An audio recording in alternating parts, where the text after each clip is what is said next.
নবীর আশিক উম্মতের দল। আমার নবী উড়ন্ত পাখিদের জন্য আলাদা রহমত। আমার নবী এরে আল্লাহর গোলাম নদীর প্রাণী মাছ যা আছে এর জন্য নবী রহমত। আমার নবী একটা গাছের জন্য রহমত। আমার নবী মাছের জন্য রহমত। ওই নবী আমার উত্তম আদর্শ আমাদের সামনে রেখে গেলেন।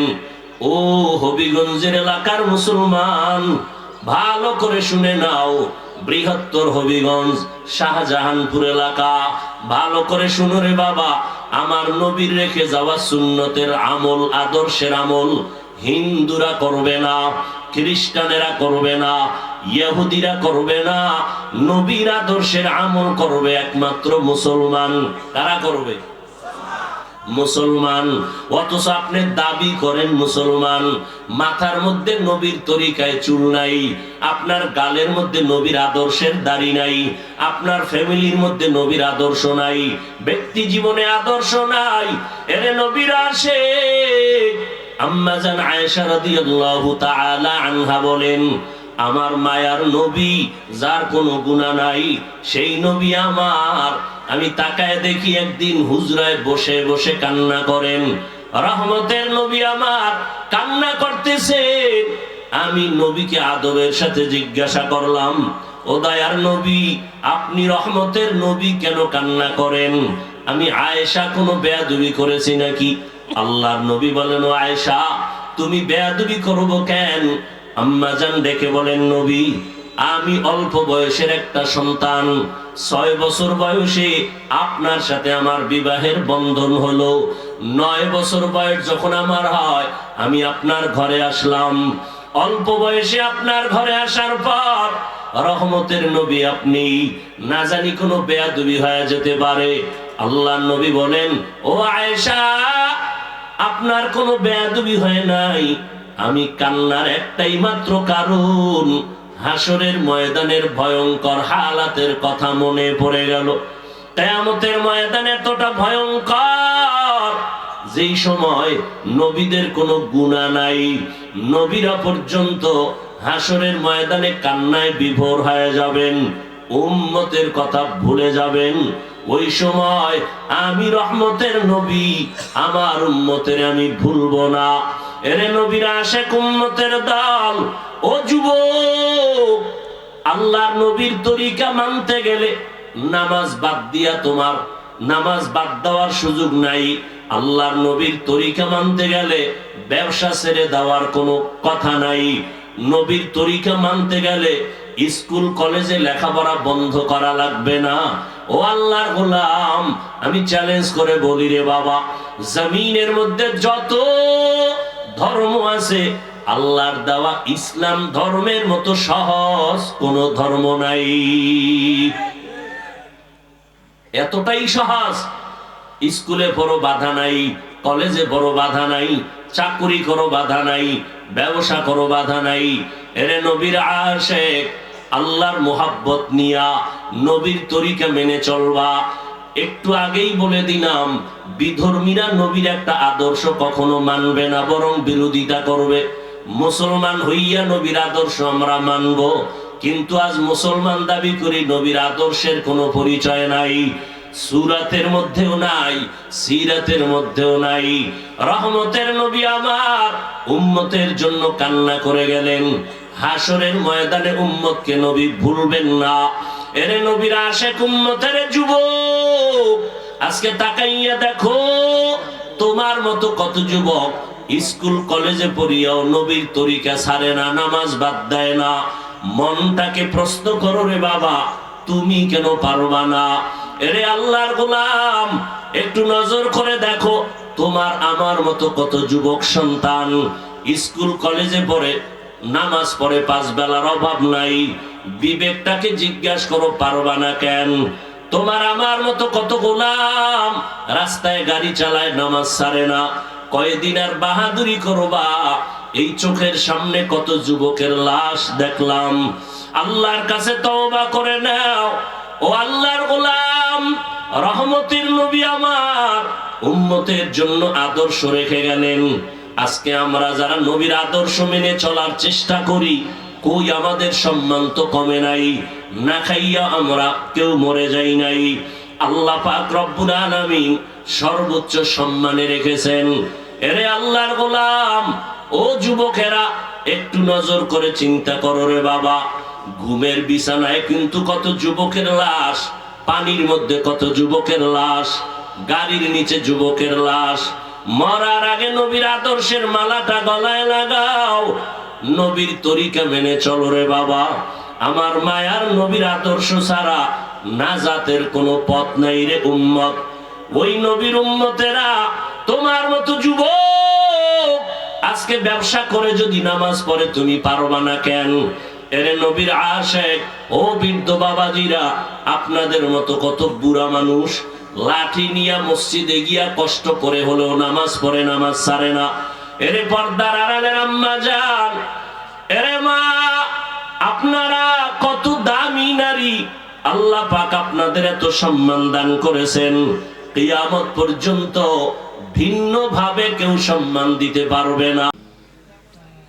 وقال النبي صلى الله عليه وآله وسلم كل أمتي يدخلون الجنة إلا من أبى قيل من أبى قال من أطاعني دخل الجنة ومن عصاني فقد أبى أو كما قال النبي عليه الصلاة والسلام صدق الله مولانا العظيم وصدق رسوله النبي الأمي الكريم ونحن على ذلك من الشاهدين والشاكرين والذاكرين والحمد لله رب العالمين سبحانك لا علم لنا إلا ما علمتنا إنك أنت العليم الحكيم رب اشرح لي صدري ويسر لي أمري واحلل عقدة من لساني يفقه قولي মনিটরের সাউন্ড বাড়াও। मोमिन जो फिदा नक्शे काफे पाए नबी हो, मोमिन जो फिदा नक्शे काफे पाए नबी हो जीर कदम आज भी आलम का खजीना, हो जीर कदम आज भी आलम का खजीना।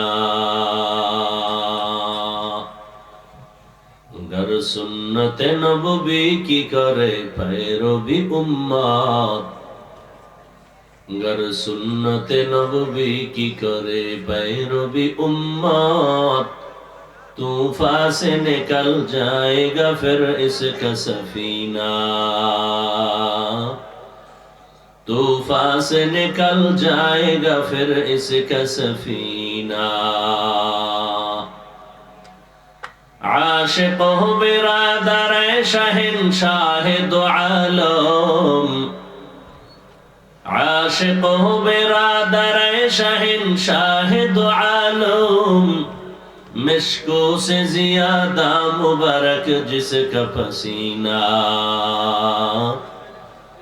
मिश्को से ज्यादा मुबारक जिसका पसीना। कर दिल में तड़प हो मेरे आका का जियारत, कर दिल में तड़प हो मेरे आका का जियारत, एक आन में आए नबी दिखला दे मदीना, एक आन में आए नबी दिखला दे मदीना। মদিনাতুল উলুম আশরাফিয়া মাদ্রাসা কর্তৃক আয়োজিত ইসলামী মহাসম্মেলন 6 ফেব্রুয়ারি 2024 মহতি এ মাহফিলে উপস্থিত মুহতারাম সম্মানিত সভাপতি হযরতুল আল্লাম সাহেব সাজিদুর রহমান দামাত বারাকাতুহুম, সহ সভাপতি আল্লামা শায়েখ বদরুল আলম হামিদি বরুণা, প্রধান মেহমান আপনাদের অত্র অঞ্চলের মাননীয় সাংসদ জনাব ব্যারিস্টার সৈয়দ সাহেদুল হক সুমন সাহেব, অন্যান্য অতিথিবৃন্দ, হযরত উলামায়ে কেরাম, আজকের যার আহ্বানে আপনারা এখানে আসছেন, আমরাও আসছি। ফুটন্ত গোলাপ, হাজারো লাখো কোটি যুবকদের প্রাণের স্পন্দন, আহলে হকদের এক বাতি ঘর, সুরলিত কণ্ঠের অধিকারী হযরত মাওলানা মুফতি সোহাইব আহমদ আশরাফি দামাত বারাকাতুহুম অনেক চেষ্টা প্রচেষ্টা মুজাহাদার মাধ্যমে আজকের এই আয়োজন। আলহামদুলিল্লাহ, এখানে একটি মাদ্রাসাও হয়েছে। জমিনের মধ্যে বাতিলের মোকাবেলা, ইসলামকে টিকিয়ে রাখার জন্য একমাত্র ব্যবস্থাই হলো মাদ্রাসা। আল্লাহ পাক এই মাদ্রাসা কিয়ামত পর্যন্ত কায়েমের ব্যবস্থা করে দেন। এলাকার প্রত্যেকটা মানুষ রসুলের এই আদর্শের ফ্যাক্টরি, মানুষ গড়ার ফ্যাক্টরি, কোরআন সুন্নাহর এই মার্কাজ, আল্লাহ পাক এই খেদমতের সাথে এলাকার প্রত্যেকটা মানুষকে সম্পৃক্ত হয়ে দুনিয়া আখিরাতের কল্যাণে এগিয়ে যাওয়ার তৌফিক দান করেন। দীর্ঘ সময় অনেক উলামায়ে কেরাম আলোচনা করেছেন, সেই দিনের বেলা থেকে আপনারাও কষ্ট সহ্য করে বয়ান শুনতেছেন। উলামায়ে হযরতদের কথাগুলো সহি তরিকায় উম্মাহকে আমল করার তৌফিক দান করেন।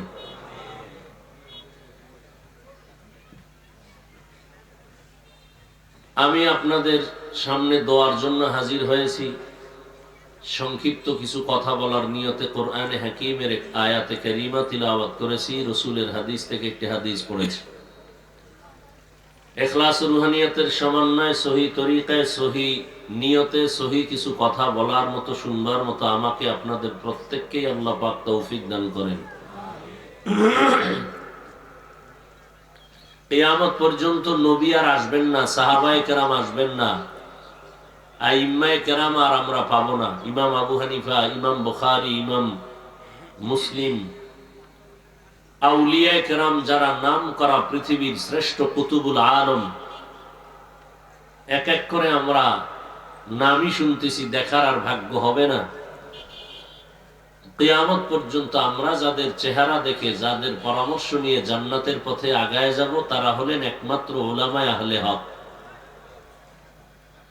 আর এই উলামা তৈরি হয় একমাত্র কোরআন সুন্নাহর এই মার্কাজ মাদ্রাসায়। আল্লাহ পাক মাহফিলের বরকতে, মাদ্রাসার বরকতে পুরা এলাকায় শান্তি দান করেন। এলাকায় যারা আজ দুনিয়া থেকে বিদায় নিয়ে কবরে আছেন, আল্লাহ সবার কবরকে জান্নাত বানায় দেন।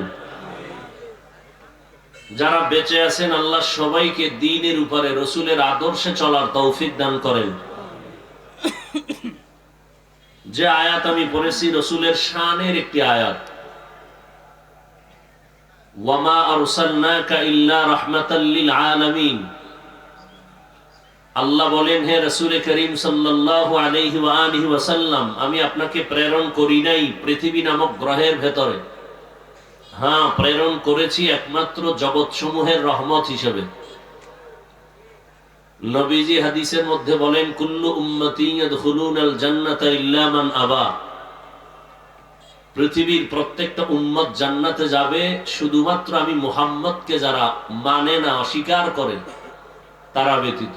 ইলা মান আবা।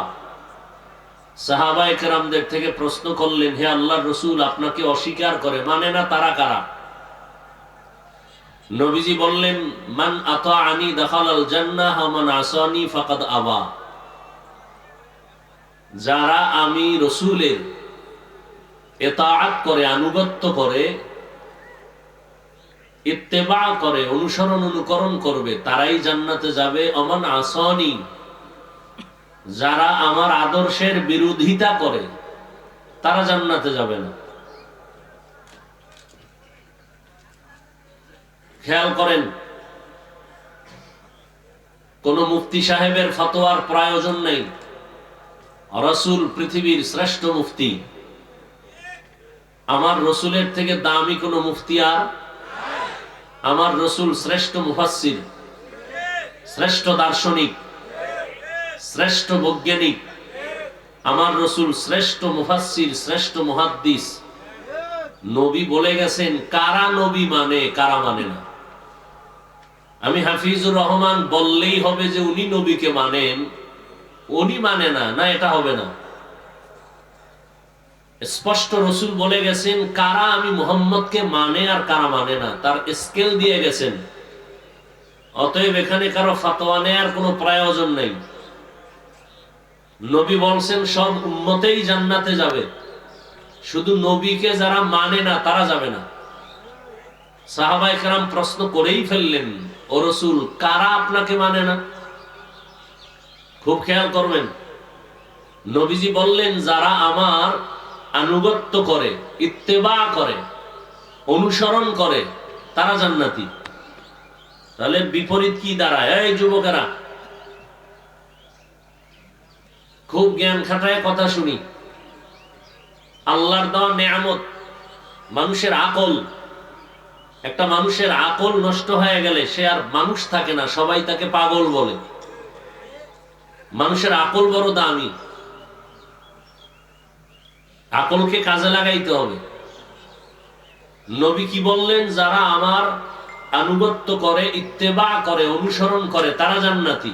তাহলে বিপরীত শব্দটা কি আসবে? যারা নবীর আনুগত্য বা অনুসরণ করে না তারা জাহান্নামী। কথা এটা দাঁড়ায় না? কিন্তু কথা এটা না। নবীজি বলছেন যারা আমার আনুগত্য করবে, আমার অনুসরণ করবে, তারা জান্নাতি। এরপরে নবী বলেন নাই যারা আমার অনুসরণ বা আনুগত্য করবে না তারা জাহান্নামী, বলেন নাই। নবী বলছেন যারা আমার বিরোধিতা করবে। কি করবে? ওয়ামান আসানি, যারা বিরোধিতা করবে তারা জান্নাতি না, জাহান্নামী। তাহলে যারা নবীর আদর্শ মানে না তাদেরকে জাহান্নামী বলা যাবে না। যারা নবীর আদর্শের বিরোধিতা করে, ব্যবধান আছে না নেই? সহজে বুঝেন, একজনের টুপি পরে না, টুপি কার আদর্শ? দাড়ি রাখা কার আদর্শ? বলেন, সবাই বলেন। এক ভাইকে জিজ্ঞাসা করলাম, ভাই আপনি রসুলের আদর্শে দাড়ি রাখেন না কেন, টুপি পরেন না কেন? সে বলে, হুজুর পড়া তো দরকার, নবীর আদর্শ পারি না, চেষ্টা করি, একটু দোয়া করেন, আরো চেষ্টা করব। তাহলে লোকটা টুপি পরে না, রসুলের আদর্শ মানে না, কিন্তু মানার কি আছে? আগ্রহ আছে নাকি নাই? আর একজনকে জিজ্ঞাসা করলাম, এই যুবক আপনি টুপি পরেন না কেন, দাড়ি রাখেন না কেন? সাথে সাথে আমাকে বললেন, দাড়ি না রাখলে অসুবিধা কি? টুপি না পরলে অসুবিধা কি? টুপির মধ্যে কি ইসলাম? দাড়ির মধ্যে কি ইসলাম? তাহলে এই লোকটা রসুলের আদর্শ মানে না, এটা বলা যাবে না, সে বিরোধিতা করতেছে। তাহলে তার মধ্যে মানার কোনো আগ্রহ নাই। তাহলে উনি হলেন আগ্রহী, এটা হলো বিদ্রোহী, এটা হলো গাদ্দার, এটা বেয়াদব। আগ্রহী আর বিদ্রোহী বুঝলেন তো? একজনে নামাজ পড়ে না, তাকে গালি দেওয়া যাবে না, কারণ সে আগ্রহী, পড়ার কি। আর একজনে নামাজ পছন্দ করে না, সে আগ্রহী না বিদ্রোহী, তাকে ছাড় দেওয়া যাবে না। ব্যবধান আছে না নাই? একজনে টুপি পরে না, বিদ্রোহী না আগ্রহী? পড়ার আগ্রহ আছে, তাকে গালি দেওয়া যাবে না।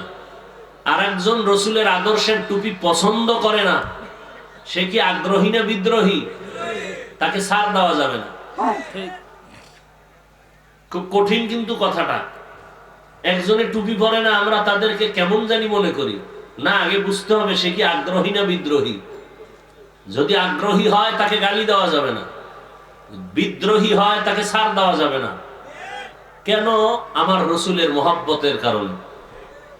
قال النبي صلى الله عليه وآله وسلم لا يؤمن أحدكم حتى يكون هواه تبعا لما جئت به।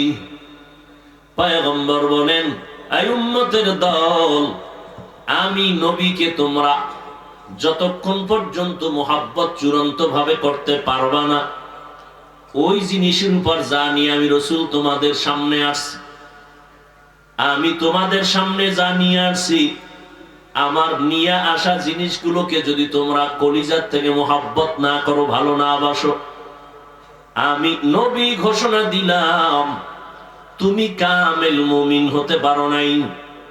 আমি নবী কি নিয়ে আসছি জানো? আল্লাহ কোরআনে বলেন, লাকাদ কানা লাকুম ফি রাসূলিল্লাহি উসওয়াতুন হাসানাহ। ও দুনিয়ার উম্মত, আমার রসুল রহমতের নবীর মধ্যে রয়েছে তোমাদের জন্য সর্বশ্রেষ্ঠ আদর্শ। কেমন আদর্শের নবী আমার! এমন এক সময় নবী মক্কা নগরীতে পদার্পণ করলেন, যেই সময় মক্কার মানুষ ছিল চরিত্রহীন। মক্কার মানুষের মতো চরিত্রহীন মানুষ এই জমিনে আর কোথাও ছিল না। কিন্তু এই মানুষগুলোকে রহমতের নবী আমার অল্প টাইমে এদেরকে স্বর্ণের মানুষ বানায় দিলেন। মাত্র 13 বছর। কয় বছর? 13 বছরের ব্যবধানে মক্কার চরিত্রহীন মানুষগুলোকে নবী স্বর্ণের মানুষ বানায় দিলেন। এতটাই ছিল মক্কার খারাপ মানুষ। পৃথিবীতে আল্লাহ একটা ঘর বানাইছেন, বড় দামি ঘর, বাইতুল্লাহ। ইন্না আউওয়ালা বাইতিন উযিআ লিন-নাসি লাল্লাযী বিবাক্কাতা মুবারাকান ওয়া হুদা, মুবারাকান ওয়া হুদাল লিল আলামিন।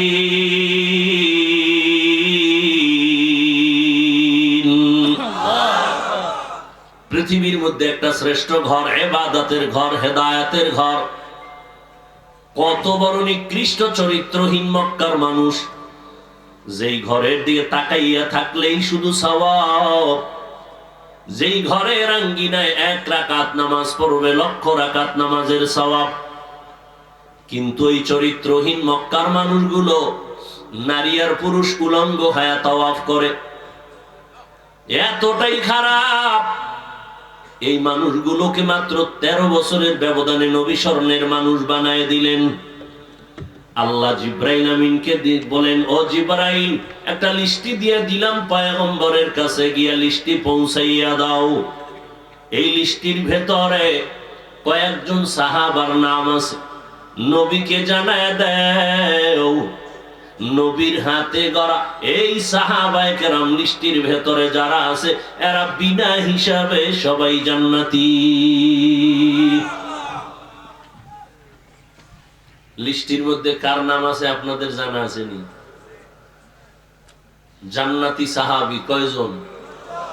10 জন তো ওপেন লিস্ট এসে গেছে। এছাড়া যাদের লিস্ট আসে নাই সব সাহাবায়ে কেরাম জান্নাতি। অতএব যারা সাহাবায়ে কেরামের বিরুদ্ধে ইশারা ইঙ্গিতে লেখবে, বলবে তারা ভণ্ড, এদেরকে যারা ভণ্ড বলবে না তারাও ভণ্ড। সাহাবায়ে কেরাম নবীর আদর্শের মধ্যে এত দামি হয়ে গেলেন, কিন্তু আশ্চর্যের খবর হলো আমার নবী যেই 13 বছরের মধ্যেই চরিত্রহীন মানুষগুলোকে দামি করে ফেললেন, একটা বেতের বাড়িও লাগে নাই।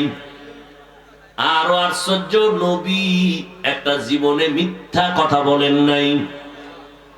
কেমন নবী পেয়েছ রে যুবক? ওই নবীকে চিনলে না রে বাবা, যেই নবীর জন্য গোটা মাখলুকাত বড় আশিক। এমন কি তোমার আমার আল্লাহ, তিনিও বলেন, ও দুনিয়ার মানুষ, জমিনের মধ্যে সব আমার বিশেষ কিছু বন্ধু, ইব্রাহিম নবী আমার বন্ধু, মুসা নবী আমার বন্ধু, ইসমাইল নবী আমার বন্ধু, ইয়াকুব নবী আমার বন্ধু, দাউদ নবী, সুলাইমান নবী আমার বন্ধু, আখিরি নবী মুহাম্মদ সাল্লাল্লাহু আলাইহি ওয়াসাল্লাম আমার বন্ধু। তবে ব্যবধানটা কি জানো? সব নবী পয়গম্বর, আমি আল্লাহ তাআলার আশিক, আর আমি আল্লাহ নিজে হলাম মুহাম্মদের আশিক। ইমামুল আউয়ালিন আল আখিরিন, বাহরে সাদকা রাহমাতাল লিল আলামিন, সাইয়্যিদুল কাউনাইন খাতমুল মুরসালিন, আখির আমদ বুদে ফখরুল আউয়ালিন, শুদ ওজুদাস রাহমাতাল লিল আলামিন, মসজিদে ও শুদ হামারো জমিন।